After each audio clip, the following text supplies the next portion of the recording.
Assalamualaikum warahmatullahi wabarakatuh. Kalau dipikir-pikir sepintas, masa iya sih negara yang berdaulat bisa begitu saja diinvasi? Bukankah Ukraina sebuah negara merdeka, berdaulat, diakui Perserikatan Bangsa-Bangsa, negara yang sudah punya reputasi, diakui seluruh dunia? Apa boleh negara kalau nggak senang menghajar negara lain begitu saja? Jawabannya tentu tidak boleh. Apa gunanya ada Perserikatan Bangsa-Bangsa? Itu kan jawaban kalau keadaannya normal-normal aja. Untuk urusan Rusia-Ukraina, tentu ada alasan tersendiri. Tentu Rusia nggak sebodoh itu, repot-repot perang dengan melibatkan seluruh sumber daya negara itu. Tentu Rusia punya data-data intelijen yang menghimpun gejala-gejala atau gelagat-gelagat yang membahayakan dirinya. Sejak 2008, Rusia mewanti-wanti Amerika Serikat dan NATO agar tidak melakukan perluasan kekuasaan ke Eropa Timur, khususnya ke Ukraina. Tapi tidak pernah dipedulikannya, malah gelagat yang timbul, Ukraina mau dinatokan oleh Barat. Bagi Putin, itu ancaman besar, dan bahkan sama artinya mau menghapus Rusia dari peta dunia. Pengamat intelijen Erizeli Bandaro menyatakan kawasan Eropa Timur tidak boleh menjadi wilayah ekspansi NATO. Pasal ini bagian dari kesepakatan Amerika Serikat dan sekutunya dengan Federasi Rusia setelah Uni Soviet resmi bubar 25 Desember 1991.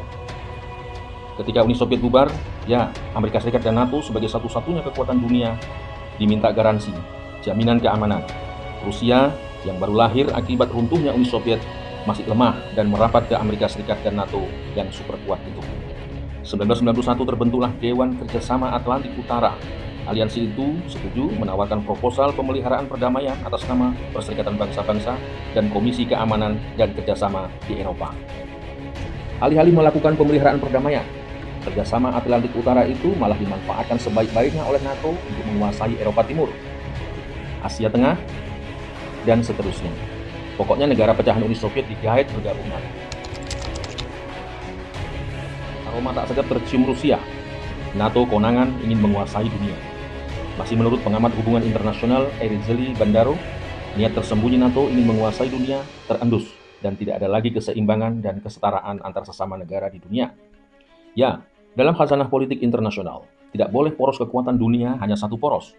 Kalau itu terjadi, kekuatan tunggal itu akan ugal-ugalan, karena tidak ada penyeimbang. Pendek kata, kalau kekuatan itu mau sewenang-wenang, siapa yang bisa menghentikan? Namanya kekuatan tunggal. Dialah satu-satunya yang dikdaya, yang lain nggak punya posisi tawar. Maka dunia makin kacau. Dialah penentu, dialah yang berhak mengatakan ini benar, itu salah. Dia juga harus diikuti kemauannya. Kalau tidak, siap-siaplah rata dengan tanah. Lucunya lagi, 2004 NATO meluncurkan inisiatif Istanbul. Ujung-ujungnya menawarkan kerjasama keamanan bilateral kepada negara-negara seperti Rumania, Bulgaria, Slovakia, Slovenia, Latvia, Estonia, dan Lituania. Peta gelagat NATO di mata Rusia sama artinya mau menghabisi Rusia. Walaupun Rusia negara baru secara hukum internasional, tapi software di dalam Rusia itu kan sumber dayanya Uni Soviet dulu.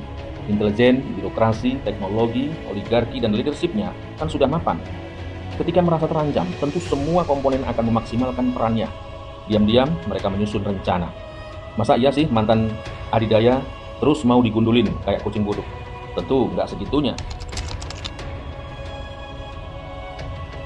Alexander Dugin mengatakan hegemoni negara barat dalam North Atlantic Treaty Organization atau NATO yang dimotori Amerika Serikat dalam bentuk kekuatan militer menjadi penyebab Rusia melakukan operasi militer khusus ke Ukraina 24 Februari 2022. Sejak 2008, Rusia secara rutin melakukan protes ekspansi NATO ke Eropa Timur, yaitu kawasan Eurasia, utamanya 15 negara pecahan Uni Soviet, termasuk Ukraina. Tapi tak pernah dipedulikan. Dan perang ini, kata Dugin, bukan perang dengan Ukraina, sejatinya perang dengan Barat. Rusia sedang membangun kamp perlawanan global. Kemenangannya akan menjadi kemenangan bagi semua kekuatan alternatif, baik kanan maupun kiri, dan bagi seluruh umat manusia. Hari ini Rusia memulainya dari proses yang paling sulit dan berbahaya. Pertanyaan, apa jadinya kalau Ukraina resmi sebagai anggota NATO? Bisa kebayang nggak ya? Sedangkan negara-negara Eropa Timur lainnya sudah anggota NATO. Pasti NATO akan menempatkan alutsista, rudal mematikan, dan senjata-senjata pemusnah massal lainnya di Ukraina. Sedangkan jarak Rusia dan Ukraina ibarat Rusia rumah, Ukraina itu terasnya. Kalau Putin menjemur handuk, Zelensky kelihatan. Begitu pula kalau ayam Zelensky terbang hinggapnya di halaman Putin. Itulah perumpamaan saking dekatnya teritorial mereka. Maka bagi Rusia, Ukraina begitu spesial. Ibarat anak-anak yang nggak bisa dinasehati karena bertindak membahayakan. Presiden Volodymyr Zelensky malah terkesan mengolok-olok Putin dengan semakin intens kerjasama dengan Barat pada bidang pertahanan.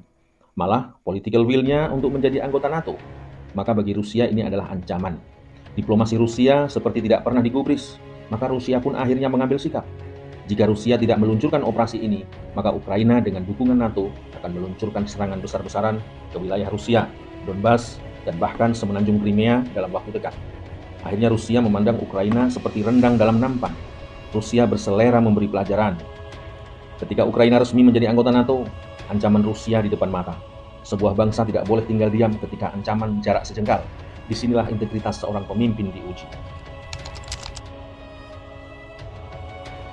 Tidak bermaksud menarik-narik garis persamaan, tapi terpandang oleh kita persamaan dari perspektif menyikapi ancaman. Pengamat pertahanan Indonesia, Koni Rahakundini Bakri, melalui siaran radio El Sinta menilai, invasi Rusia yang dilakukan Vladimir Putin ke Ukraina ada kesamaan dengan yang dilakukan Soekarno melalui operasi militer Ganyang Malaysia era 60-an. Sama-sama khawatir dengan negara tetangga yang hendak bergabung dengan pertahanan negara barat. Rusia sejak 2008 memperingatkan Ukraina agar tidak bergabung dengan Fakta Pertahanan Atlantik Utara atau NATO pimpinan Amerika Serikat.